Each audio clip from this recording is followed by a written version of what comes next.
This is just with a candle in it. I'm going to try the salt lamp next. It's got a sweet glow.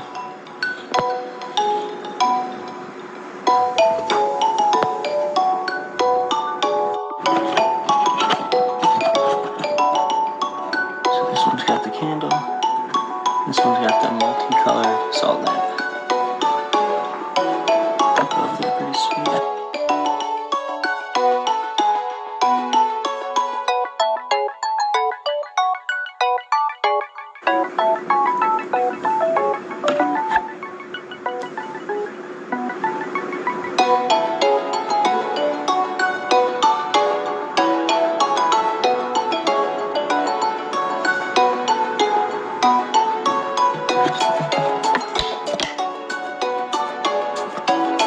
And there's the spooky grinning pumpkins.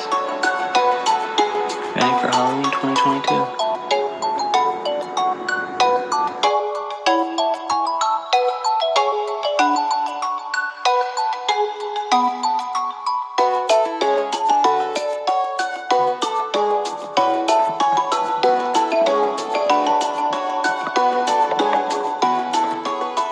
This next tip might be a little controversial, but for a longer life, try cutting the bottom of your pumpkin instead of the top.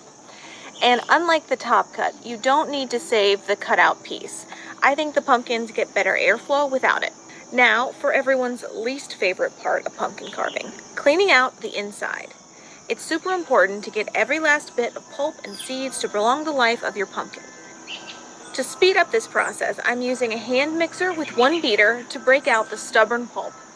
You can also use a drill fitted with one beater for this, but I think the lower power of the mixer works a bit better. Now, just scoop out all the pulp and seeds. I'm using a metal spoon for this. And this is what you're looking for. Take your pumpkin. Then, using either a pencil or a pen, mark where you're going to slice the top of the pumpkin off. Then, using a sharp knife and while securely holding the pumpkin, carefully slice the top off. Then, using a smaller sharp knife, cut a circle around the top so we can hollow out the pumpkin. Now, use a spoon to remove the top of the pumpkin to reveal all the seeds. And again, using a spoon, use it to scrape everything out from the inside. And when you're nearly finished, it's usually easiest to use your hands to finish hollowing out. Now, when you're left with a nice hollow pumpkin, you might find the flesh is still quite thick. And if that is the case, you might want to thin it out a bit more on the side you'll be carving out the face. And simply use a spoon again to scrape it down to make it thinner. You how to make this pumpkin with really huge pointy fangs. And then light it up with fire. Once you've removed the top and hollowed it out, use a pen to draw on a huge wide open mouth, some eyes, and long pointy teeth along the bottom. Then fill in between with smaller ones across the top. Carefully cut out and remove the pumpkin in between each of the teeth. Then cut through the skin all the way around the mouth line, same as we did before. And remove the skin from in front of the teeth. Clean it up and cut out eyes. It should look like this. It's got these huge pointy fangs, and it looks great if we light it up with a candle or a flashlight. But I decided to take this outside, somewhere safe, and turn it into a flaming pumpkin. I put inside a handful of cotton wool and poured in some lamp oil so the cotton wool absorbed it. Then I lit it up with a long-reach lighter through the mouth.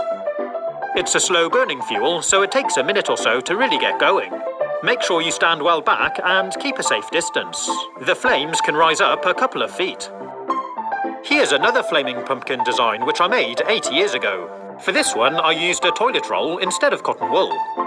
And it's been my YouTube profile picture ever since. Pretty cool, huh?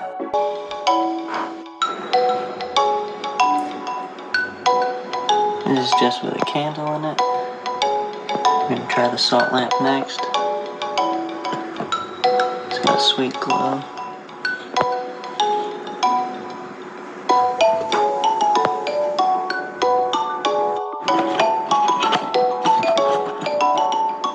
So this one's got the candle.